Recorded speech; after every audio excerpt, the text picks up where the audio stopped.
9 ವಿಶ್ವವಿದ್ಯಾಲಯಗಳನ್ನು ರದ್ದುಪಡಿಸತಕ್ಕಂಥ ಯೋಚನೆಯಲ್ಲಿರ್ತಕ್ಕಂಥ ಸರ್ಕಾರ ಇದು ಖಂಡನೀಯ. ರಾಜಕೀಯ ಬದಿಗಿಟ್ಟು ಇದು ಬಿಜೆಪಿ ಸರ್ಕಾರ ಮಾಡಿದ್ದು ಅನ್ನೋ ಕಾರಣಕ್ಕೆ ನೀವು ತೆಗೆಯೋದಾದರೆ ಕಾಂಗ್ರೆಸ್ ಮಾಡಿದ್ದನ್ನು ಬಿಜೆಪಿ ಯಾವತ್ತಾದರೂ ತೆಗೆದಿದ್ದು ನೋಡಿದ್ದೀರಾ? ನಾನು ಒಂದು ಮಾತನ್ನು ಹೇಳ್ತೇನೆ, ಮಾತೆತ್ತಿದ್ರೆ ಪದೇ ಪದೇ ಬಾಬಾ ಸಾಹೇಬ್ ಅಂಬೇಡ್ಕರ್ ಅವರ ಹೆಸರು ಹೇಳ್ತೀರಿ, ಸಂವಿಧಾನ ಹೇಳ್ತೀರಿ. ಬಾಬಾ ಸಾಹೇಬ್ ಅಂಬೇಡ್ಕರ್ ಅವರ ನೀತಿ ಏನು? ಮೊದಲು ಶಿಕ್ಷಣ, ಎರಡನೇದು ಸಂಘಟನೆ, ಆಮೇಲೆ ಹೋರಾಟ. ಇದು ಗೊತ್ತಿಲ್ವಾ ನಿಮಗೆ? ಶಿಕ್ಷಣಕ್ಕೆ ಆದ್ಯತೆಯನ್ನು ಮೊದಲು ಕೊಡಬೇಕು. ನೀವು ಅಕ್ಕಿ ಕೊಡೋದು ಆಮೇಲೆ ಮಾಡಿ, ಪರವಾಗಿಲ್ಲ. ಇವತ್ತೊಂದು ದಿವಸ ಶಿಕ್ಷಣ ಮತ್ತು ಆರೋಗ್ಯಕ್ಕೆ ಆದ್ಯತೆಯನ್ನು ಯಾವುದೇ ಸರ್ಕಾರಗಳು ಕೊಡಬೇಕಾಗಿರ್ತಕ್ಕಂಥದ್ದು. ಆದರೆ ನೀವು ಶಿಕ್ಷಣವನ್ನೇ ವಾಪಸ್ ತೆಗೆದುಕೊಳ್ಳಕ್ಕೆ ನೋಡ್ತಿದ್ದೀರಿ. ಆರೋಗ್ಯದ್ದಂತೂ ಮರ್ತೇ ಬಿಟ್ಟಿದ್ದೀರಿ. ಬಿಡಿ, ನೀವು ಆರೋಗ್ಯದ ಬಗ್ಗೆ ನಿಮಗೆ ಚಿಂತೆನೇ ಇಲ್ಲ. ಆದರೆ ನೀವು ಯಾವ ರೀತಿ ಲೆಕ್ಕ ಹಾಕ್ತಿದ್ದೀರಂದರೆ, ಸುಮಾರು 350 ಕೋಟಿ ಕೊಡಲಿಕ್ಕೂ ಕೂಡ ನೀವು ಇಷ್ಟೊಂದು ಮೀನಾಮೇಷ ಎಣಿಸಿ ವಿಶ್ವವಿದ್ಯಾನಿಲಯಗಳನ್ನೇ ನೀವು ವಾಪಸ್ ಪಡೆಯತಕ್ಕಂಥ ಕೆಲಸ ಮಾಡೋದೇ ಆದರೆ ನೀವು ಯಾಕೆ ಅಧಿಕಾರದಲ್ಲಿರಬೇಕು? ನಿಮ್ಗೆ ಯಾಕೆ ಅಧಿಕಾರ ಬೇಕು? 4 ಲಕ್ಷ ಕೋಟಿ ಬಡ್ಜೆಟ್ ಮಂಡಿಸೋರಿಗೆ 400 ಕೋಟಿ ಬಹಳ ದೊಡ್ಡದ. ಆದರೆ ನಿಮ್ಮ ಯೋಗ್ಯತೆಯನ್ನು ಜನರ ಮುಂದೆ ನೀವು ಪ್ರದರ್ಶನ ಮಾಡ್ತಿದ್ದೀರಿ ಅಂತ ಇದರಲ್ಲಿ ಅರ್ಥ ಆಗುತ್ತೆ. ಬಹುಶಃ ಅವರು ಈ ಸರ್ಕಾರ ಇರೋದು ವಿದ್ಯಾಭ್ಯಾಸ ಕೊಡಲಿಕ್ಕೆ, ಆರೋಗ್ಯ ಕಾಪಾಡಲಿಕ್ಕೆ, ಜನರ ಸಂಕಷ್ಟ ಕೇಳಲಿಕ್ಕಲ್ಲ, ರಿಯಲ್ ಎಸ್ಟೇಟ್ ಮಾಡಲಿಕ್ಕೆ ಈ ಸರ್ಕಾರ ಇರೋದು. ರಿಯಲ್ ಎಸ್ಟೇಟ್ ಮಾಡಲಿಕ್ಕೆ ಮಾತ್ರ. ಯಾಕೆಂದರೆ ಜನರಿಗೆ ಕಡಿಮೆ ಬೆಲೆ ದರದಲ್ಲಿ ಔಷಧಿಗಳು ಸಿಗಬೇಕು. ಅದಕ್ಕೆ ಜನೌಷಧಿ ಕೇಂದ್ರಗಳನ್ನು ತೆಗೆದರು. ಎಲ್ಲ ಆಸ್ಪತ್ರೆಗಳಲ್ಲೂ ನೀವು ಅದನ್ನು ತೆರೆಯಿರಿ, ಬಡವರಿಗೆ ಒಳ್ಳೆಯದಾಗಲಿ ಅಂತ. ಈ ಸರ್ಕಾರ ನಾವು ಯಾವುದೇ ಕಾರಣಕ್ಕೆ ಜನೌಷಧಿ ಇದನ್ನು ಕೇಂದ್ರಗಳನ್ನು ತೆಗೆಯೋದಿಲ್ಲ ಎಂತ ನೀತಿ ನೋಡ್ರಿ. ಬಡವರ ಪರ ಇವರು. ಈಗ ಶಿಕ್ಷಣ, ಇನ್ನಷ್ಟು ಯೂನಿವರ್ಸಿಟಿಗಳನ್ನ ಮಾಡ್ರಿ, ಯಾರು ಬೇಡ ಅಂದರು.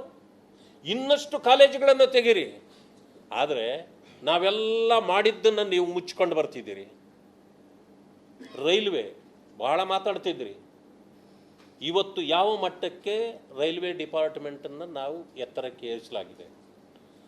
ಸುಮಾರು 11 ವರ್ಷದಲ್ಲಿ 40,000 ಕಿಲೋಮೀಟರ್ನಷ್ಟು ರೈಲ್ವೆ ಟ್ರ್ಯಾಕ್ಗಳು ಜಾಸ್ತಿ ಆದವು, ಟ್ರೈನ್ಗಳು ಜಾಸ್ತಿ ಆದವು. ಇವತ್ತು ಯಾವ ಮಟ್ಟಕ್ಕೆ ಇದು ಹೋಗ್ತಾ ಇದೆ ಅಂತಂದರೆ, 2 ದಿನ ಪ್ರಯಾಣ ಮಾಡ್ತಿದ್ದೇನೆ, ಈಗ ಒಂದೇ ದಿನದಲ್ಲಿ ಪ್ರಯಾಣ ಮಾಡುವಂಥ ಪರಿಸ್ಥಿತಿ ದೇಶದಲ್ಲಿದೆ. ರಸ್ತೆಗಳು ಉದ್ಧಾರ ಆದವು. ಇವತ್ತು ಒಂದು ದಿನಕ್ಕೆ ಎಷ್ಟು ಕಿಲೋಮೀಟ್ರು ನಿಮ್ಮ ಕಾಲದಲ್ಲಿ ನಡೀತಿತ್ತು, ನಮ್ಮ ಕಾಲದಲ್ಲಿ ಇಷ್ಟು ನಡೀತಾರೆ. ಈ ರೀತಿ ಸರ್ಕಾರ ಮಾಡೋರಿಗೆ ಒಂದು ಚಾಲೆಂಜ್ ಇರಬೇಕು. ಇವತ್ತು ನಾವು 10 ಯೂನಿವರ್ಸಿಟಿಗಳನ್ನ ಮಾಡಿದ್ವಿ ಅಂದರೆ ನೀವು ಅಂದ್ಕೊಳ್ಬೇಕು, ನೀವೇನು ಮಾಡಿದ್ರಿ, ನಾವು ಇನ್ನಷ್ಟು ಜಾಸ್ತಿ ಮಾಡ್ತೀವಿ ಅಂತ ಹೇಳಬೇಕು. ಇದು ಚಾಲೆಂಜು. ನೀವು ಮಾಡಿ ನಾವು ಬಂದೆಲ್ಲ ಅಂದರೆ ನಾವು ಮನೆ ಕಟ್ತೀವಿ, ನೀವು ಡೆಮಾಲಿಷ್ ಮಾಡ್ತೀವಿ ಅನ್ನೋದಾ ನಿಮ್ಮದು? ಅಂದರೆ this government is a demolishers government. ಬರೀ 70 ಏರ್ಪೋರ್ಟ್ಗಳಿದ್ವು ದೇಶದಲ್ಲಿ. ಇವತ್ತು 70 ಅಲ್ಲ, ಇವತ್ತು ಎಷ್ಟಾಗಿದೆ? ಡಬಲ್ ಆಗಿದೆ ಇವತ್ತು. ಇದು ಚಾಲೆಂಜು. ಆದರೆ ನೀವು ಬರೀ ವ್ಯಾಪಾರ ಆಗಿಲ್ಲ, ಆದಾಯ ಬರ್ತಾ ಇಲ್ಲ, ಶಿಕ್ಷಣದಲ್ಲಿ ಆದಾಯ ಇಲ್ಲ, ಆರೋಗ್ಯದ ವಿಚಾರದಲ್ಲಿ ಆದಾಯ ನೋಡಂಗಿಲ್ಲ. ಮತ್ತು what is your priorities then? ನಿಮಗೆ ಪ್ರಿಯಾರಿಟೀಸ್ ಇಲ್ಲ ಅಂತ ಆಯ್ತಲ್ಲ. ಅರೆ ನಿಮ್ಮ ನಾಯಕರು ಬಂದು ಅಕ್ಕಿ ಕೊಡೋದೇ ತಪ್ಪು ಅಂತಂದವ್ರಲ್ಲಪ್ಪ. ಹಂಗಿದ ಮೇಲೆ ನಿಮ್ಮ ಗ್ಯಾರಂಟಿಗಳಿಗೆ ಏನು ಬೆಲೆ ಕೊಟ್ಟರು ನಿಮ್ಮ ಹೈಕಮಾಂಡು? ನಿಮ್ಮ ಗ್ಯಾರಂಟಿಗಳನ್ನು ನಿಮ್ಮ ನಾಯಕರು ವಿರೋಧಿಸ್ತಿದ್ದಾರೆ. ಇದಕ್ಕೆ ಉತ್ತರ ಕೊಡೋಕೆ ನಿಮಗಾಗುತ್ತಾ? ಈಗ ನಿಮ್ಮಲ್ಲಿ ಉತ್ತರ ಇಲ್ಲ. ನೀವು ಎಲ್ಲ ಸಮಯ ದಬ್ಬೋದು ಹೇಗೆ? ಈ 5 ವರ್ಷದಲ್ಲಿ ನಾವು ಎಷ್ಟು ಲೂಟಿ ಮಾಡ್ಬೋದು, ಎಷ್ಟು ರಿಯಲ್ ಎಸ್ಟೇಟ್ ಮಾಡ್ಬೋದು. ಬೆಂಗಳೂರು ಸುತ್ತ ಇನ್ನೊಂದು ವರ್ಷ ಹೋದ್ಮೇಲೆ ಹುಡುಕಿದ್ರೂ ಕೂಡ ಅಂಗೈ ಅಗಲ ಜಾಗ ಸಿಗೋದಿಲ್ಲ. ಆ ಮಟ್ಟಕ್ಕೆ ಅಗ್ರಿಮೆಂಟ್ಗಳು, ಎಲ್ಲೆಲ್ಲಿ ರಸ್ತೆಗಳಾಗ್ತದೆ ಅಂತೇಳಿ ಮಾಡಿಬಿಟ್ಟು ಪ್ಲಾನ್ ನಿಮ್ಮ ಹತ್ರ ಇಟ್ಕೊಂಡು ಸುತ್ತಲೂ ಅಗ್ರಿಮೆಂಟ್ಗಳು ನಡೀತಾ ಇದೆ. ಇನ್ನು ಜನರಿಗೆ ಗೊತ್ತಿಲ್ಲ ಅಲ್ಲಿ ಬರ್ತದೆ ಅಂತ. ಅಲ್ಲಿ ಅಗ್ರಿಮೆಂಟ್ಗಳಾದಮೇಲೆ ಒಂದು ರಸ್ತೆ ಇಲ್ಲಿ ಬರ್ತದೆ ಅಂತ ತೋರಿಸ್ತೀರಿ. ಸತ್ಯ ಹೇಳಿದರೆ ಸರ್ಕಾರಕ್ಕೆ ಕೋಪ ಬರ್ತದೆ. ಇಂಥ ವ್ಯವಸ್ಥೆ ಇದೆ. ಇದು real estate government, land grabbing government, loot ಮಾಡುವಂಥ ಗೌರ್ಮೆಂಟ್ ಇದು.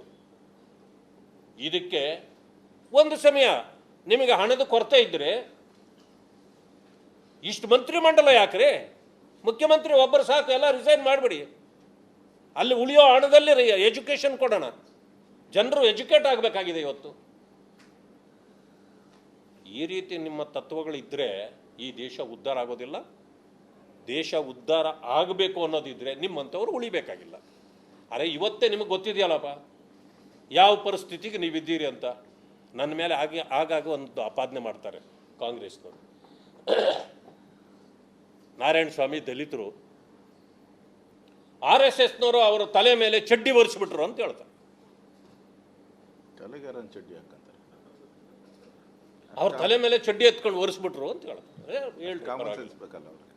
ಚಡ್ಡಿ ಅಂದ್ರೆ ಏನು ಅಂತಲೇ ಕಾಂಗ್ರೆಸ್ನವ್ರಿಗೆ ಗೊತ್ತಿಲ್ಲ ರೀ. ಚಡ್ಡಿ ಅನ್ನೋದು ಪ್ರತಿಯೊಬ್ಬ ವ್ಯಕ್ತಿಯ ಗೌರವ, ಮಾನ, ಮರ್ಯಾದೆಯನ್ನು ಕಾಪಾಡತಕ್ಕಂಥ ಒಂದು ವಸ್ತ್ರ.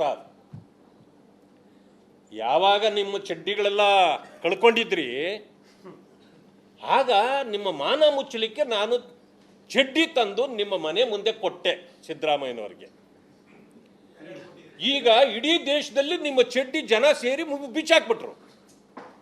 ಇದಕ್ಕೆ ಸ್ಪಷ್ಟ ನಿದರ್ಶನ ಏನಪ್ಪ ಅಂತಂದ್ರೆ ದೆಹಲಿಯಲ್ಲಿ ನಿಮ್ಮ ಬಟ್ಟೆ ಎಲ್ಲ ಕಳ್ಸಿ ಹಾಕ್ಬಿಟ್ರು. ಆದ್ರೆ ನಾನು ತಂದು ಕೊಟ್ಟಿದ್ದ ಚಡ್ಡಿ ಮಾತ್ರ ಉಳಿದಿದೆ ನಿಮ್ಮ ಹತ್ರ ಅಲ್ವಾ? ನಾನು ತಂದು ಕೊಟ್ಟಿದ್ದ ಚಡ್ಡಿ ಮಾತ್ರನೇ ನಿಮ್ಮ ಹತ್ರ ಉಳಿದಿರೋದು. ಈಗ ಇನ್ನೆಲ್ಲಾನು ಜನ ಬಿಚ್ಕೊಂಡ್ಬಿಟ್ಟಿದ್ದಾರೆ. ನೀವು ಈ ನೀತಿಗಳನ್ನು ಬದಲು ಮಾಡ್ಕೊಳ್ದಿದ್ರೆ ಬಹುಶಃ ಚಡ್ಡಿನೂ ಕಳ್ಕೊಂಬಿಟ್ರೆ ನನ್ನನ್ನು ಬ್ಲೇಮ್ ಮಾಡಬೇಡಿ ದಯವಿಟ್ಟು. ಅಷ್ಟೇ ನಾನು ಹೇಳೋದು.